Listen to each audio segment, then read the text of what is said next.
কিন্তু মানে বাংগালোৰ থাকে গতিকে ইয়াত ঘৰটো অকলশৰীয়া হৈ গ'ল আৰু বাইদেউ থকা অৱস্থাটো বাইদেউ বেমাৰী অৱস্থাত বাংগালোৰত আছিলে বাংগালোৰত থকা অৱস্থাটো ইয়াৰ আগতে 3বাৰ একেখিনি কাণ্ড হৈছে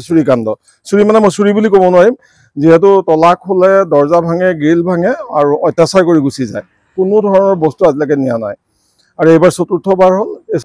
একেটা কাণ্ড একো হ'ল যে এইখন গ্ৰিলৰ তলাটো ভাঙি আমাৰ এইফালৰ দৰ্জাখন চাবল দি পেলাই ভাঙি ভিতৰ সোমাই এইবাৰ এটা নতুন কাম কৰিলে কি যে চিচি কেমেৰাৰ যিটো ডিভাইচ আছিলে ৰেকৰ্ডিং ডিভাইচৰ গোটেই ছেটটো তেওঁলোকে লৈ গুচি গ'ল আৰু বাহিৰত যিকেইটা চিচি কেমেৰা আছে তাৰে এটা চিচি কেমেৰা ভাঙিলে আৰু বাকী চিচি কেমেৰাকেইটা ওপৰলৈ মুখ কৰি পেলাইছে যাতে তেওঁলোক ফ'কাচিঙত নাহে গতিকে আচৰিত যে যিবাৰে আহিছে চতুৰ্থবাৰ হ'ল এই চতুৰ্থবাৰো একেখিনি কামকে কৰি গৈছে কোনো এপদো বস্তু আমাৰ পৰা নিয়া নাই ইতিমধ্যে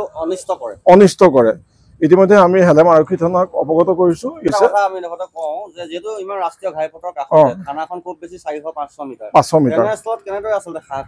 আটাইতকৈ ডাঙৰ কথা এইটো যে ইমান ওচৰতে থানা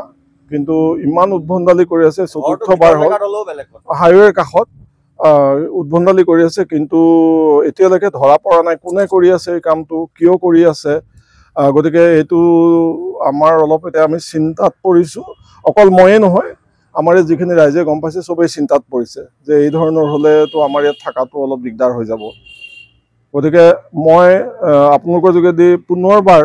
আমাৰ পুলিচ প্ৰশাসনক অনুৰোধ জনাইছোঁ তেখেতসকলে বিষয়টোৰ ওপৰত গুৰুত্ব আৰোপ কৰি ক্ষীপ্ৰ তদন্ত চলাই দোষী কাৰ্য কৰিব পাৰিলে আমি অন্ততঃ ইয়াত থকা বাসিন্দাখিনি কিছু শান্তিত থাকিব পাৰিম